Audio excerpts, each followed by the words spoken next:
the next question is... Men hvorfor gjør vi det på engelsk da? Därför det är för European Forum for Restorative Justice. Ja, så det var det jo. Ja. Ja, jeg satt plutselig og tenkte hvorfor i all verden. Ja, men då... Skjønner hun ikke norsk? Nej, men ingen annan gör det. Det är därför vi måste göra så. What role can an organization like European Forum for Restorative Justice play in the development of restorative justice, do you think? Well, first of all, it is extremely useful to have meetings like this, Yes. where we discuss the more basic problems. I think it is really of importance to do it. And then it is important not to cut corners, to strengthen the organization or get access to authorities, and not have that little flag of warning. It is particularly dangerous, of course, since authorities have the money. The more we expand, the more tempting it is to be a bit vague on how to do it. And you see, criminology, particularly some years ago, was filled with bitter experiences on beautiful ideas converted to harsh realities. And I'm particularly thinking on the ideology of treatment. That is such a beautiful thing. They need treatment. It is for to their own best, etc., etc. And again, it turned out to be a disappointment, or not a disappointment, often a good thing for authorities, because it was a way of solving problems that they like to get solved, but not always in an ethical, correct way. It's a lot of incarceration that took place under this treatment label. And we are back to what I mentioned before, that on high ideals and use of power, and it looks so fine. The alcohol problem of Scandinavia, or Europe, is a good indicator in many countries where very harsh actions were taken. We have in Norway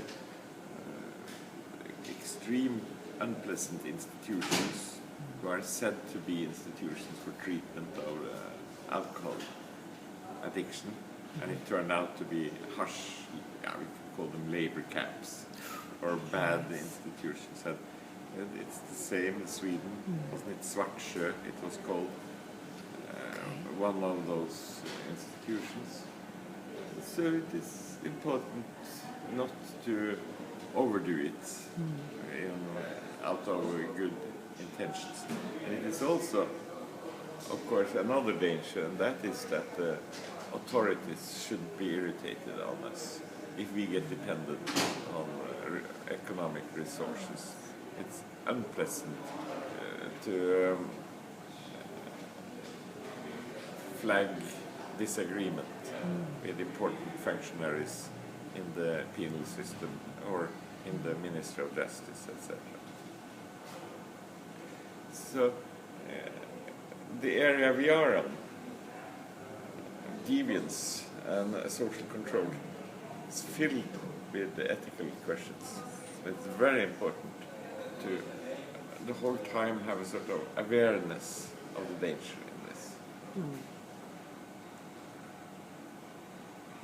I think I answered your question. So the very last question, is it anything else you would like to say on the topic as a whole?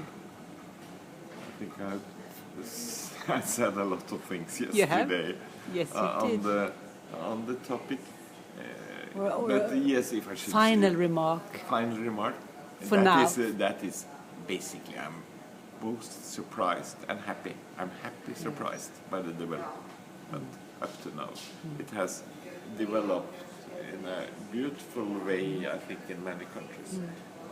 course, I have not the energy to see what happens everywhere, but I would say out of the development in my own country that it is fantastic what has been accomplished of civilizing influence of the konfliktråd, as we call them, and sort of getting things out of the sort of simplified, you have done something wrong, you have to receive your suitable amount of pain. Yeah. Instead to turn this into that you have done something idiotic, let us come together and talk about it. And here is sort of nearly at the core of my interest, and that is to try to establish social conditions so that people are able to meet in a more full human way of meeting, not only on the act that is seen as and was so deplorable, but that the whole human being is come into the picture, and to create a sort of meeting between persons and not only meeting between bits of that person. And in my whole lifetime working in criminology, this effect of not seeing the other has been a sort of core experience. If you don't see the other in all the complications of that other person, it's so easy to go completely wrong, because you put in a way the person outside of the usual normative framework. But if you see the person as a whole person, you are in a way governed by your whole life experience, that you can't do that to people, or you have to handle them as it was your mother, or as it was your brother or sister. And to get an opening for that totality in the meeting is so important. That's back to my first scientific work that had to do with killing in concentration camps, and where I think it was my central result was that the killers did not see really the human qualities in those they killed, while those who in that pressed situation were able to resist killing, to, on the contrary, to some extent even help the prisoners, they saw more of the human being in those they were not killing. I've so often quoted this one of the findings, that the killers had never been invited so close that they had seen a picture of the family of those guards, of those Serbian prisoners who were there, while the killers often had seen it. And that is, of course, an indicator that they were close enough, that they were showed something, and also by being exposed to the picture of the family at the balcony in Beograd, they saw, oh, it could have been me. It is as my uncle, or may it be as my brother. And since few of us are systematically trained into an acceptance of killing, we mobilize the whole usual set of norms on how to behave.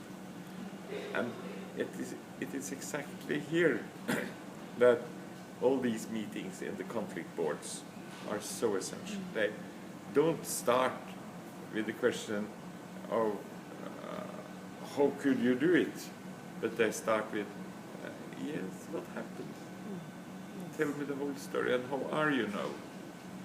And here, as a strengthening of this idea now, the last years in Scandinavia, there have been several studies that are so important to this. That is studies where you ask, in ordinary Gallup research, you ask people, are the punishments, what do you think about the punishment level in in this country. And the general finding is that people are dissatisfied and say it ought to be much more strong, etc., etc. We have really to show them. But if you then present the case to those you talk with some details, and what he did, what was wrong, and etc., etc., and what do you think would be the correct level of retribution here? It turns out that in general, the population is much milder than the judges. And they have checked beforehand what would the judge sentence such a case to. And then these angry population, when they come close enough to the offender, they become nice, as they usually are. So we build by the media often a picture of the terrible offender, and we build up a picture of that we all want him so and so, and then suddenly that's not the case. Most of us are rather decent when we come to the concrete case. This was also interesting some years ago. We had a very right-wing politician, and he was asked to be at the jury. Not jury, but we have a system where you have a majority of lay people. Nämndemän. Yes, the same. And he came much trouble, a little. Some young people had done something bad, and it was a lot of public attention. And they got what most people would think a relatively lenient reaction. And he was asked, but you are so angry at these young men, but here you were very restrictive in the use of punishment. Oh yes, he said, in principle I'm of course up to the usual. We have to treat them strongly and they have to learn a lesson. But these cases were very peculiar, you know. I think this is the essence. And this is restorative justice at its best. Or it was illustrated why it is so good. That you get time to see the totality in it. And therefore you can mobilize your usual tendencies to be a decent human being. Thank you very much, Nils Christie. Okay.